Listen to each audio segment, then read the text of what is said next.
Listen, our history is a history of failed revolutions.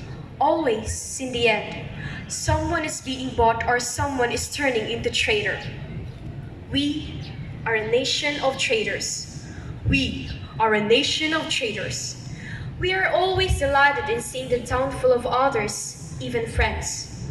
Can you imagine an oppressed colonial being addressed respectfully by a colonizer in a mother country? This reminds me of the legacy of Rizal, which is fading little by little in the minds and in the hearts of our countrymen. For more than 14 years of my existence, my ears and my eyes have been bleeding to death because of bellowing hatred, curses, and threatening betrayal and dishonesty our dear fellow men have towards one another and to the Philippines. From the nation that was once united to the country that is being torn down to pieces, I am in deep sorrow to see how the whole nation suffers in the hands of its own people. It has been more than 123 years since the Philippines came across real independence, and that was because of our prominent hero who defended the country against the rogues of southwestern Europe. To all the people who are here to listen, good morning.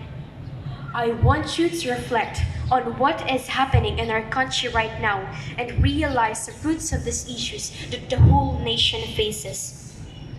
I could never imagine that, after 100 years of enjoying our freedom from the chains of bloodthirsty colonialism of the Spanish invaders in the Philippines, history repeats itself. And you know what is worse about this? That we experience the same brutality under our own governments run by some naturally born Filipinos in this epoch.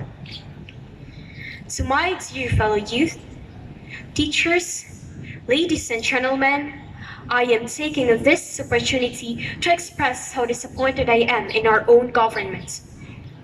I remember how the great father of Filipino nationalism worked hard to uplift the spirit of unity, humanity, and patriotism across the nation, to uplift the hopeless ancestors and to finally salvage the whole country from the cruelty of the Spanish colonizers reclaiming the freedom that they have once lost. I am giving salute to the man of valor, patriotism, and nationalism. He is the country's Laong Laan. He is Dr. Jose P. Rizal. His love, compassion, and respect to the Philippines has paved the way for the long-lost independence to have its way back to the Filipino nation, making a great wall to shield the country against these foreign invaders from coming back in our territory. That was entirely accomplished utilizing his intelligence in writing that killed these invaders in different way, without leaving any mark of ruthlessness and casualties. On this battlefield, man has no better weapon than his intelligence. No other force but his heart. We have to know how to practice humanity as we fight for our rights and show love and regard to our country. Ladies and gentlemen, people have already forgotten the kind of freedom, faith, and patriotism that Rizal has started and shown us for the last decades. Looking back to what happened years ago and even what is happening at the present in our country, you will definitely discern how comparable some Filipinos in the present time are to the vicious Spaniards of the ancient period. The inhumanity is there. People are being swindled with all the accusations and crimes they did not commit in the first place. Where is justice? How can we ever save the nation when we ourselves do not even receive the equal rights that go against the legacy of Rizal? I have known the news about a very passionate teacher who attempted to discipline her student. Their profession is not easy. Sometimes they do not eat just to finish their so-called paperless jobs, while in fact most of the time the papers are what they almost consume for staying so long in their respective schools. I know I know that some of us tend not to understand these hardships that our dear teachers encounter because whenever we step in the school grounds, we only think about us on how to temporarily make ourselves free from the hands of the person that is too constrained at home to an individual who can fly freely in the place they consider their second home. If you were the parent of the student, do you think it is right to be one-sided trying to be at your children's side, supporting their violations and disrespectful treatment towards their teachers? If you were the parent, would you also become a less able citizen of the country, not accepting the apology made by the teacher and taking away the job she has worked all throughout her life?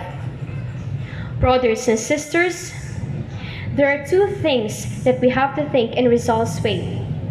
One is equality when it comes to human rights and freedom of speech, and the other one is the youth who he has once considered the hope of the fatherland.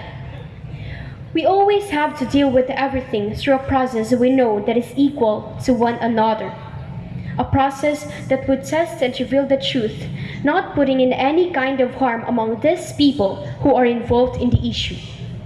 Just like Rizal, he knows how to fight for our country through a certain process he knows that is fair to one another, showing his patriotic sense and respect towards the country and great humanity among men, including these Spaniards who harmed her ancestors for the sake of territorial claim. Being just in all forms is a key to national salvation. There is one more, which is about these politicians who know nothing but to take position in country's political system just to swim in the pool of money they have all gotten from their own governments. Why do we always choose some people to take over governmental positions if we, in the first place, know that they can be traitors in the long run, taking advantage of the country's riches for their own personal satisfaction?